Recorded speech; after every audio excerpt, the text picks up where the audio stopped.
Salam.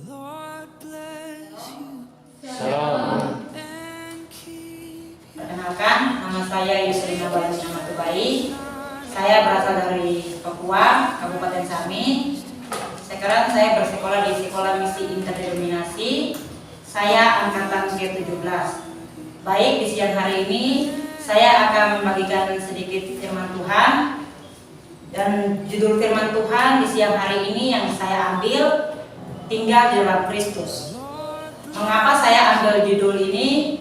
Karena kita sebagai orang Kristen, sebagai orang percaya, dan juga sebagai anak-anak Tuhan, kita wajib tinggal di dalam Kristus. Karena itu merupakan suatu kebahagiaan sejati dalam hidup kita. Pembacaan firman Tuhan di siang hari ini yang saya ambil terdapat di 1 Yohanes 2 ayat 28. Saya akan membacakan buat kita semua. Demikian bunyi firman Tuhan. Maka sekarang anak-anakku, tinggallah di dalam Kristus, supaya apabila ia menyatakan dirinya, kita beroleh keberanian percaya dan tidak usah malu terhadap dia pada hari kedatangannya. Baik, dari dalam kitab 1 Yohanes ini, Rasul Yohanes menulis kitab ini karena ia mempunyai naluri kepada Bapa. Dia berpesan kepada jemaat Tuhan supaya tetap tinggal dalam Kristus, karena itu merupakan suatu kebahagiaan sejati. Seringkali banyak orang percaya tidak memahami bahwa sangat penting sekali ketika tinggal dalam Kristus. Surat 1 Yohanes ini merupakan surat Yohanes yang ditulis oleh Yohanes sendiri, di mana saat Yohanes hidup bersama-sama dengan Kristus dan menjadi saksi dan hidup tinggal bersama-sama dengan Kristus dan menjalankan hari-harinya dengan Kristus. Dalam surat Yohanes ini, Yohanes mempunyai kerinduan supaya kita tetap tinggal di dalam Kristus. Dari ayat ini saya membagi menjadi 3. Yang pertama, tinggal dalam Kristus. Yang kedua, kita beroleh keberanian percaya. Dan yang ketiga, tidak usah malu.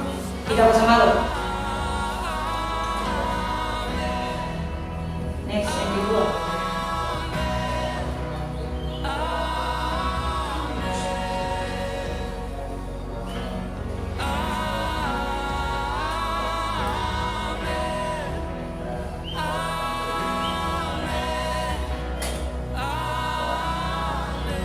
Yang kedua, tinggal dalam Kristus.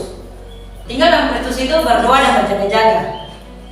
Tinggal dalam Kristus, berdoa dan berjaga-jaga merupakan iman kita. Iman kita bertumbuh dalam Kristus.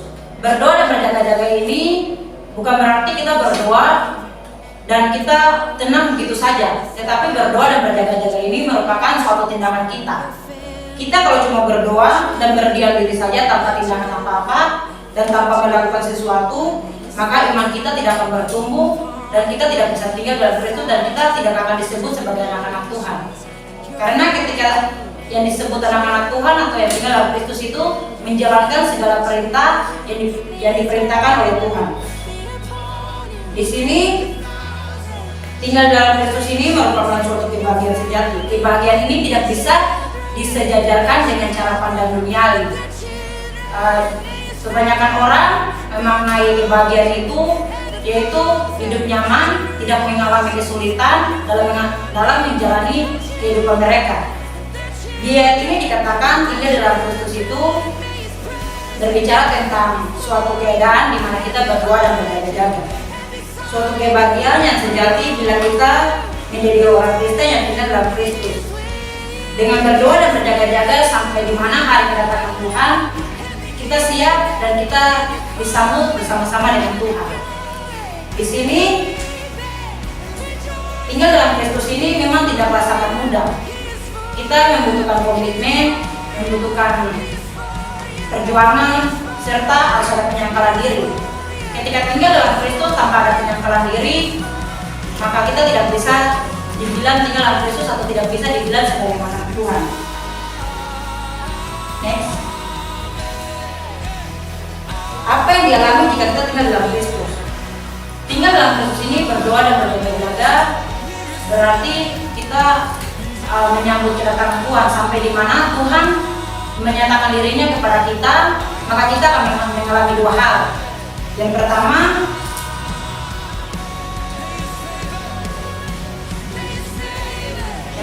kita akan mengalami, kita memperoleh keberanian percaya.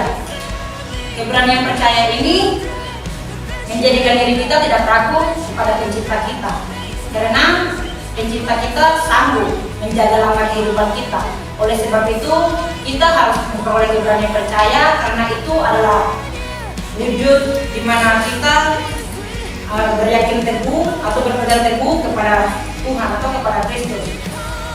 Kita harus bisa singkirkan rasa ketakutan kita, keraguan kita, karena hal-hal itu tidak bisa membawa kita bertumbuh di dalam Kristus atau iman kita di dalam Kristus. Kita patut bersyukur kepada Tuhan karena kita tidak ragu atau tidak takut, karena kita mempunyai Tuhan pencipta yang hidup dan berkuasa. Keberanian percaya ini memang tidak mudah ketika kita memakai logika kita. Ketika dimana kita mengalami keadaan kesulitan, kita akan berkata begini, seperti apakah Tuhan di dalam hidup kita? Apakah kita percaya ketika kita mengalami kesulitan, apakah Tuhan ada di dalam hidup kita? Tetapi bagaimana caranya kita harus bisa menyingkirkan keraguan kita, ketakutan kita terhadap Tuhan itu. Untuk kita bisa merasakan kasih Tuhan, penyertaan Tuhan, selalu kita harus bisa menyingkirkan rasa takut kita, rasa keraguan kita terhadap Tuhan. Yang kedua, kita tidak mendapat malu. Tidak mendapat malu ini berbicara tentang di mana kita mengaku kesalahan kita terhadap Tuhan, di mana kita datang bersujud kepada Tuhan, mengaku segala perbuatan kita, mengaku segala dosa kita di hadapan Tuhan. Ketika di mana kita dihadapkan dengan berbagai masukan-masukan dari kiri kanan yang kurang baik terhadap kita bisa menghadapinya dengan penuh kemenangan yang mutlak di dalam Tuhan. Jadi kita sebagai orang Kristen yang tinggal dalam Tuhan, sampai di mana hari kedatangan Tuhan, maka kita akan dikenal dan kita akan diakui oleh Tuhan sebagai pengantinnya, dan kita akan disambut dengan penuh sukacita bersama-sama dengan Tuhan. Tinggal dalam Kristus ini menjadikan kita tidak malu. Mengapa saya bilang tidak malu? Karena ketika di mana orang lain mengatakan keburukan kita, di mana orang lain menjatuhkan kita tidak memandang hal-hal itu, karena kita sudah tinggal dalam Kristus. Ketika kita tinggal dalam Kristus, kita anggap pembicaraan orang lain itu sudahlah berlalu saja.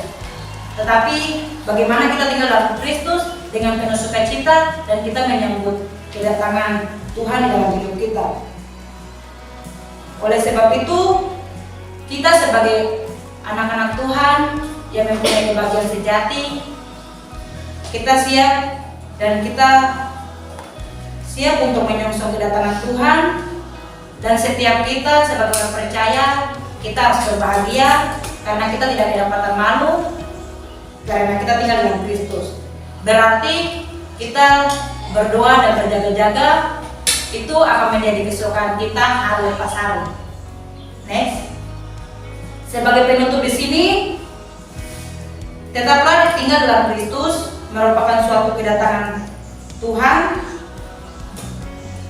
Tetaplah tinggal dalam Kristus merupakan suatu keadaan kita berdoa dan berjaga-jaga yang akan menjadikan kita memperoleh keberanian percaya dan tidak mendapat malu pada saat Kristus menyatakan dirinya atau kedatangannya sebagai Raja di atas segala raja dan Tuhan di atas segala Tuhan. Ayat pendukung yang saya ambil di sini yaitu di Mazmur 25 ayat 3. Nanti teman-teman bisa membacanya. Dan Yohanes 15 ayat 5 sampai 8. Jadi siapa yang tinggal dalam Kristus, dia akan berbuah banyak. Tetapi siapa yang tidak tinggal dalam Kristus, hidupnya akan sia-sia. Kiranya Tuhan yang punya firman dapat memberkati kita hari lepas hari. Sekian dan terima kasih. Waktu saya kembalikan.